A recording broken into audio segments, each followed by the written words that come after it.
I'm Dr. David Thomas. I'm a practicing psychotherapist with the Whitford Thomas Group in Tampa, Florida, to discuss how to deal with children with bipolar disease.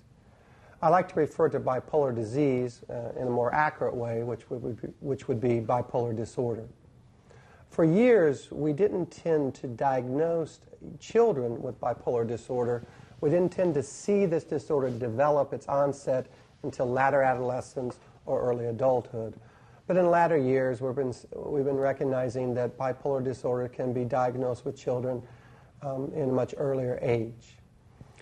The problem that's been historically with diagnosing children with bipolar disorder is because it was oftentimes confused with attention deficit, hyperactivity, conduct disorder, as well as childhood depression.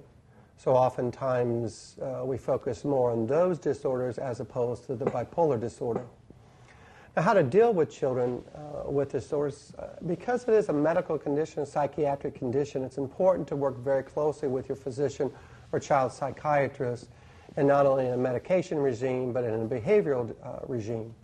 Remember that bipolar, often historically known as manic depression, is a disturbance of mood. So oftentimes how that mood is displayed with children is much different than it is with adults. Oftentimes with children you'll see a lot of acting out type behaviors. And so it's extremely important to understand what drives that acting out and what you can do as a parent to be able to cope more effectively in the best interest of your child.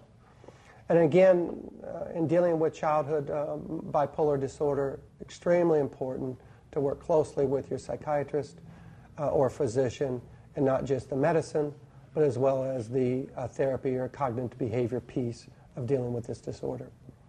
I hope this information has been helpful regarding dealing with childhood bipolar disorder.